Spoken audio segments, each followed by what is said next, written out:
All right, it's time for the Week 5 edition of the Players Club. Jim Dunaway with Lance Taylor. We bring in Mick Gillespie as well from Bama Insider and On3 Sports. And we're brought to you as we talk about college football, the big games this weekend, by our friends at the Sportsbook at Timeout Lounge over in Philadelphia, Mississippi. Mick? Yeah, check them out right now. You got 5 kiosks, 10 VIP terminals, 3 retail stations. It's like a little piece of Las Vegas right over there in Philadelphia, Mississippi. So it's less than 2 hours from Birmingham, hour and a half or less from Tuscaloosa. I love going over there. It's awesome. In the Golden Moon Casino, you got all the TVs to watch college football, baseball, the playoffs coming up, U.S. Open. You've got worldwide sporting events that you can gamble on as well. Wager on NASCAR and golf, PGA, and the Live Tour. And right now, if you bet $50, you get to play Dancing Rabbit, which is the Augusta you can play in Mississippi and maybe the top course in the entire state for just $30. So check it out for yourself. Love going over there, and this time of year is the best time to be there. Yeah, great weather out there. A great slate this weekend for Week 5 of college football. We start in the 11 a.m. window on ESPN, straight out of game day, Kentucky and Ole Miss. A couple of teams still have hopes of contending for a college football playoff, maybe an SEC championship game. We're going to play this at Ole Miss at home, -7 as we record this. Here goes Mark Stoops. They've already won one big SEC game on the road at Florida. What do you think, Lance, of the trip to Oxford? Well, it's going to be contrasting styles, Mick. When you look at Kentucky, they average a play every 31.8 seconds, which is the 4th slowest in college football. And on the other side, Lane Kiffin's offense, they're blowing it out every 20.8 seconds, which is the 5th fastest in college football. Will Levis, everybody's been hyping up this guy. I think this is an opportunity for Ole Miss's defense, which, by the way, is 17th nationally, to force multiple turnovers. I like Ole Miss in this spot. I think Jackson Dart has a coming out party. I know Chris Rodriguez is coming back for this offense for Kentucky, but I like Ole Miss in this spot. What about you, Mick? Look, I'm kind of with you, LT, for a few reasons. Look, I love Lane Kiffin. I mean, he's definitely one of the best offensive minds in college football. And what's surprising is when you think about the Rebels, you normally think passing, right? Just because of what he's done everywhere he's been. But it's really the run game for the Rebels that has been so impressive. They had 316 yards against Georgia Tech. Ole Miss is 4th nationally with 280 yards plus per game, which is kind of crazy, right? But Kentucky is very good defensively. We saw what they did against Florida. They're 30th nationally against the run. But I go back to that game that was in Gainesville and the way that they were able to contain Anthony Richardson to the pocket. He had less than 10 yards on the ground. The fact that Kentucky's getting back Chris Rodriguez, that's going to help out a lot. You mentioned it. The guy had almost 1,400 yards running and 9 scores a year ago. And so he led the way for them. Kentucky's scoring defense is 11th best in the country. And I know Ole Miss, it's all going to be about them being able to establish the run. I think Kentucky's going to slow them down and getting all of those points. I think Ole Miss probably figures out a way to win this game. But the last time these two teams played with 2 seasons ago, it was a shootout and it came down to, 3 points. So I'm taking Kentucky and the points on the road. I like Kentucky too, Mick. I'm going coaching here. Mark Stoops a little bit better than Lane Kiffin. We're brought to you by the Sportsbook at Timeout Lounge right there at the Golden Moon Hotel and Casino in Philadelphia, Mississippi. Just a short drive wherever you're watching or listening to us today here on the Players Club. Let's go to the 2:30 window, the big one in the country, Alabama and Arkansas. Mick, a lot of people around the country thinks this is Alabama on the road where they have struggled and a chance to be upset. Alabama -17.5, a big number considering a lot of people think Arkansas can win this game outright. Yeah, a lot of people are going to take Arkansas on the money line, right? But Raheem Sanders, 4th nationally, 500 yards on the ground. You saw what KJ Jefferson was able to do early in the game against Texas A&M, right? But what happened was after the fumble, what was returned for a touchdown, it was almost like a 14-point swing, and it would have been a blowout, I think, for Arkansas against Texas A&M. Texas A&M absolutely blanketed the Arkansas offense. They weren't able to throw the ball. They couldn't move the football. They did have a chance to win it at the end of the game with a field goal, but obviously the guy hit the upright, so they missed that. Alabama's won 15 straight over Arkansas, which is crazy. I mean, Nick Saban's beaten them every single year. I know Arkansas is going to try to get after Bryce Young, their first nationally in sacks. They have 20. And, of course, Drew Sanders, who was on Alabama's team a year ago, has, 5.5 of those, right? But the Crimson Tide's defense is better than Texas A&M's defense, right? 0.56 points per drive, 3.3 yards per play, number one nationally. We're not talking a lot about Alabama's defense going into this game. We keep talking about Arkansas's offense. They're going to try to control the line of scrimmage and run the ball. I just don't think they're going to be able to do that. Alabama has been focused on winning games like they used to. Will Anderson Jr. talked about it this week at the press conference. Hey, I think that it's disrespectful if the fans are still in there in the third quarter. It's put up or shut up time. 17 points is a lot of points for a home team. But I just keep thinking back to the time that Arkansas played Georgia the year before. They fought. It was in Athens. It was a good game. Then Georgia came to town and they thumped them. Arkansas ranks 126 nationally against the pass. You saw Alabama doing a lot of that in the first half against Vandy. That was to get ready for this game. Alabama's offense is going to be way better than what Arkansas has encountered so far, but their defense is even going to be better. I'm giving up the 17, and I'm going with Alabama. All right, LT, what do you think? I have a feeling you think Arkansas can win this outright? I think they can. This is kind of a similar spot to what we saw last year with A&M. This is getting a little overhyped, a little too trendy, so it's starting to scare me. Something's got to give. Alabama allows an SEC low 62.5 rushing yards per game. On the other side, Arkansas is second in the SEC with 243 rushing yards per game. Look, Arkansas hasn't beaten a top 5 team since 2007. They have lost 17 straight. Don't think they're going to win the game. I think they can keep it close. I'm getting a little more weary on this as this number grows, but I'm going to take Arkansas plus 17.5. Yeah, I'll take Arkansas and the points as well, but I don't think it'll be close, Mick. I'm going to go like a 14, 15, 16, 17-point Alabama win. 17.5 is the number. Let's go to game number 3 in that 2:30 window. ABC, Wake Forest and Florida State. They're going to play this game now right there in Tallahassee. Weather should be good, and Wake Forest coming off a disappointing loss that Sam Hartman played really well in, LT. Yeah, Sam Hartman played great, 6 touchdowns, no picks. And look, Wake's offense isn't the problem. It's their defense, and now they're going against quarterback in Jordan Travis. Mike Norvell has finally got his quarterback. It's the first time Mike Norvell has been favored over a ranked opponent while at Florida State. And this is the first team ever to start 4-0 in a season after going 0-4 the year before. I like Florida State in this spot. I think Wake lost a really emotional, physical game against Clemson last week. I know Wake's 16-6 against the number versus ranked teams under Dave Clawson, but I'm going to play Florida State to keep it rolling here, minus the 6.5, 7, wherever you shop it.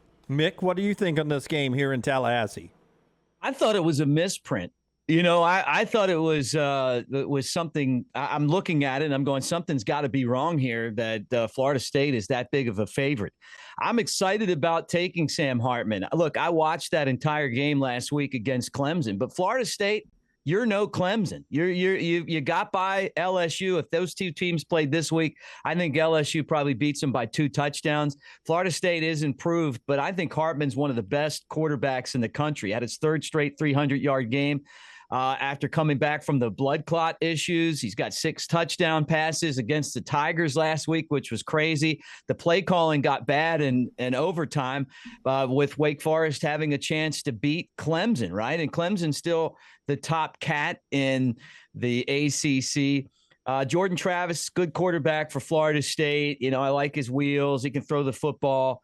And the Seminoles lead the ACC in rushing and all that. But I don't think they've played competition that's as good offensively as what they're going to see with Wake Forest. When they played LSU, they were still trying to figure everything out. LSU's gotten a lot better since then.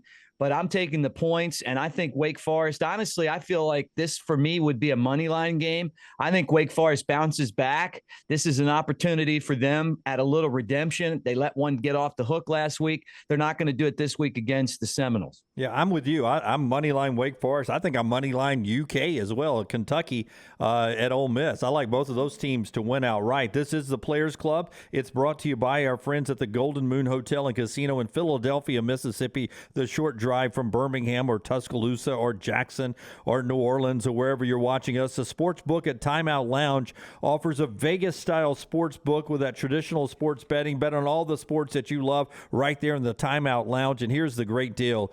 It's a March Madness deal. You bet $50 and play a round at Dancing Rabbit Golf Course for only $30. So all the way up until March Madness, you bet $50 and you play Dancing Rabbit for $30. And this is the time of year to play golf in the South. The weather's perfect. The Sportsbook at the Golden Moon Casino. Play the game right there at the Timeout Lounge. All right, halfway through our slate, 3 more games to go. Let's jump to the 3 o'clock window. SEC Network, Texas A&M at Mississippi State in Starkville. Disappointing loss on the road, Mick, for Mississippi State when they lost to LSU. The Aggies had their own disappointing loss to Appalachian State. They get right with the win over Arkansas, but now they got to play Mike Leach in Starkville. What do you think of this cowbell game? Look, I bought into Vegas, and everyone seems to be jumping back on Mississippi State again this week. But when they played LSU, I'll be honest with you guys, I didn't think that they would win, but I saw what everyone else was doing, and I thought, well, I'm going to ride the wave. I said that, right?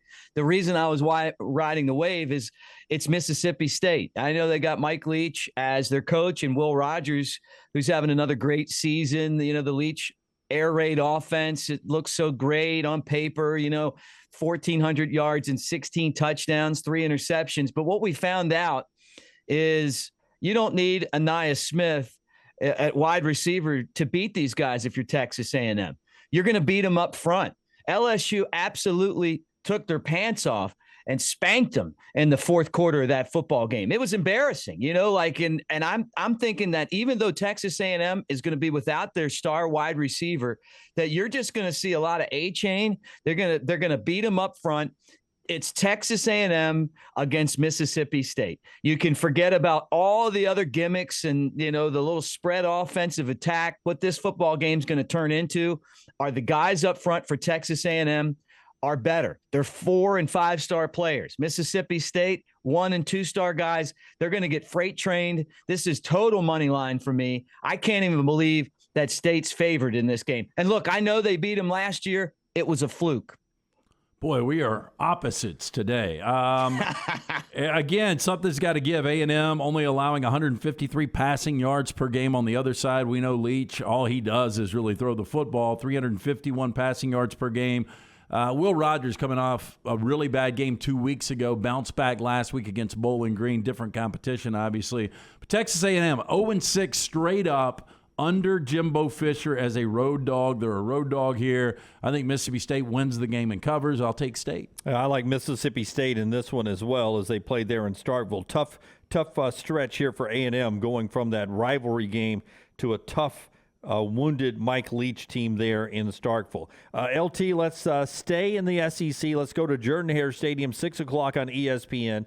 LSU up to an 8-point favorite as we record this now in Jordan-Hare at Auburn. 8 points, the visiting Tigers. Yeah, Vegas does not like Auburn, and I think a lot of that is based on what we've seen the last couple of weeks. Destroyed by Penn State, should have lost to a really bad Missouri team, given every opportunity there. LSU, Jaden Daniels has been better than advertised. Guy is playing clean football, hasn't turned the football over. He's accounted for over 1,000 yards. You look at their defense, they've only given up 3 points over the last 6 quarters. Auburn has won back-to-back matchups in this. Typically, the home team wins this game, but I like LSU. I think Auburn is down in the dumps. They don't have a quarterback. I think LSU, that defense will shut them down. I think it'll be an ugly game, Mick. I like Auburn, but not to win it, to barely get under the 8. 8's a lot at home in that stadium.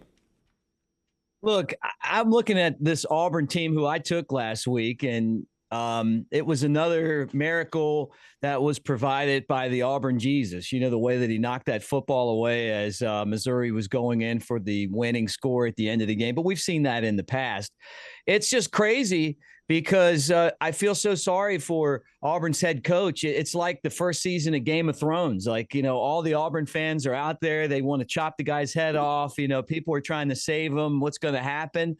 The bottom line is this, and sorry, I hope if you haven't seen Game of Thrones, it's not a spoiler alert. I'm not telling you if he gets his head cut off or not, right? But that's how the first season went, and that's how things are going for Brian Harsin right now. There's a lynch mob that's standing outside. Brian Harsin is Ned Stark. I'm going to go on and say it. If you haven't seen it, you're on for it. Yeah, right. Okay, right, LT. He's Ned Stark, right? I honestly think Brian Harsin's a good coach, but he has not been given the opportunity there to do anything. And every single game now, it's like the mob's outside yelling, off with his head. Look, it could happen this week. 8 points is a lot. LSU is not a great football team right now. It's a program that's on the rise. They've got a great coach who is quietly, I think, one of the best in the country, and he's starting to build something there with the Tigers. And they were really impressive to me, the way that they beat Mississippi State and then their game last week. They're getting better every single week. And Auburn doesn't know who's going to play quarterback. I mean, it is such a train wreck there right now. I think the lynch mob's really close to getting Brian Harsin. 8 points for the Tigers. That's a lot, though. I'm going to take Auburn and the 8 at home. I think they probably lose this football game, but I love a home dog. Brian Harsin's a good coach, believe it or not. His back's up against the wall, and even without a quarterback, I think that the team's going to rise up at home and put up a fight. You think they can win the game, Mick? You think Auburn can win it outright? Yeah, I don't know. I mean, I'm just not sold on LSU's pass game. Right. Keyshawn Butte hasn't really performed at all this year. I'm sitting there watching the transfer Daniels, who came over from, Arizona State. He's okay to me. He's not great. I think Brian Kelly's one of the best coaches in the country. He's getting a lot out of his team, and they're moving in the right direction. And obviously, there's just so much going on at Auburn, but Auburn won the football game last week. I think we forget that. They're going to have to get something going, though, in the pass game. And if they can, then I think they could win the football game. Eventually, it's going to be the end of Ned Stark. I'm sorry, I mean Brian Harsin, but I don't know that it happens this week. Well, to continue your Game of Thrones theme, after what Eli Drinkwitz did last week, they stripped him naked and in the streets. He walked back to Columbia with everybody going, shame, shame, shame. One more to go from the Sportsbook at the Golden Moon Casino, Timeout Lounge there. And that last game is going to be NC State and Clemson in the northern Death Valley, north to me. The southern one's in Baton Rouge. The other one is in South Carolina at Clemson, 6:30 ABC, NC State and Clemson.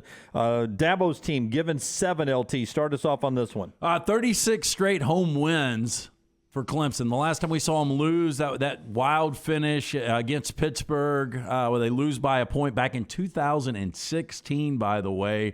They're getting it done in the red zone. 24 red zone appearances this year, 24 scores. A lot of that has to do with DJ Ungulele. The kid right now, the QBR has risen by 30 points from last year to this year. He's coming off his best game against Wake Forest. NC State on the other side, 4-12 against the number in road games since 2019. I like this NC State team, but this is revenge. Clemson 19-7-1 against the number versus top 10s under Dabo. DJ plays a big game. I think Clemson wins and covers. Truthfully, all summer long, though, I felt like you were going to take NC State in this game. What has changed? I think I said in the offseason, NC State goes 11-1. They're one loss to Clemson. To Clemson on the road here. DJ Uyunglele, did he turn the corner, Mick, or not? I'm still waiting on the backup to take his job. I mean, look, he played okay against Wake Forest, but it's Wake Forest. I still don't feel like the Clemson offense is hitting at all cylinders yet, right? But honestly, to me, guys, and I'll tell you who I think is going to win, but what I'm playing in this game is the over-under. It's 40. That is awful low to me. I mean, especially when Clemson could have covered that by themselves last week. And I know historically that these two teams get together and it's kind of a game in the mud. No one's moving the football and all that stuff. But look, I'm going with the over in this game. And I would take Clemson in the 6 and give up the 6.5. NC State, though, has one of my favorite players, their quarterback, Devin Leary. I like the tradition that the Wolfpack have of playing great defense. But I just feel like, even with all of the injuries that Clemson has in the secondary with Jones and Green and, some other guys out and giving up 300 yards last week, I just got a feeling that this team knows how to win. And look, Clemson's 43 nationally with 275 yards in their pass game. I think they could be a lot better in that area. Devin Leary, though, 16-3 as NC State starting quarterback the last 2 years. One of those wins was against Clemson. But at the end of the day, Clemson just always seems to find a way to win football games. Dabo Swinney is I think besides Nick Saban, he's the second best coach in the country. And even these last 2 years, you watch these games, last week against Wake Forest, they just find a way to get it done. And I think it's a close game, but I think Clemson wins by 7. All right, that is the Players Club this week. A quick recap of all the plays, Mick, after you tell us about the great sports book over there, the Timeout Lounge at the Golden Moon Hotel and Casino in Philadelphia, Mississippi. Yeah, take my word for it. Go over there to Philadelphia, have some fun, man. Get some buddies together, drive over to the Golden Moon Casino and go into the Timeout Lounge and just enjoy college football. I've done it myself. Jim, you and LT and I should do it at some point because it is just awesome, man. You got all the TVs in there. Every single game's on. If you want a game that's not on there, they've got every single TV package, even the Pac-12 LT. So you don't need a Fire there Stick. There you go. You can just watch the games out there. USC's playing. They'll put it on for you. They've got 5 kiosks, 10 VIP terminals, 3 retail stations. If you need help, there's someone there to give that to you. They got college football, Major League Baseball, which, by the way, is starting to roll into their playoffs. Golf, if you like stuff like the U.S. Open, anything internationally, too. I'll be in there recording shows from time to time in the middle of the day, and I'm watching, soccer from Europe or, something from Spain, and people are in there gambling on that as well. You got NASCAR, which to me is and I know you guys on your show, you play a lot of Talladega and NASCAR stuff. NASCAR to me is the most fun sport to gamble on. I love betting on NASCAR. It's fun to watch the races and maybe have like 4 or 5 guys. And if one wins, you get a big payout. But they got golf and all that stuff. Prop bets are available as well. And if you bet $50 right now, you can play Dancing Rabbit, which is an incredible golf course, for only $30. And this time of year, absolutely beautiful outside, perfect time to play golf, and then go hang out Saturday for college football or NFL on Sunday. Exactly right, Mick. Thank you for that. Thank you for your picks. LT takes Ole Miss and gives the 7. Mick and I like Kentucky. In fact, I'll take Kentucky on the money line. When it comes to Arkansas and Alabama given 17.5. Mick will take the Tide and give the points. LT and I like Arkansas to cover there in that game. Florida State playing host to Wake Forest. Florida State, they're giving up 7 or 6.5 wherever you buy that. LT will take Florida State. Mick and I will take Wake Forest. Mississippi State, as they play host to Texas A&M. Mississippi State giving up 4. LT likes Mississippi State. I like Mississippi State. Mick is riding with the Aggies. LSU at Auburn. LSU giving 8. It is Auburn for Mick and I. LSU and LT ride together. And finally, we all like Clemson in the nightcap, -7. Dabo and the boys at home against NC State. That's the Players Club for Week 5. You guys have a great week.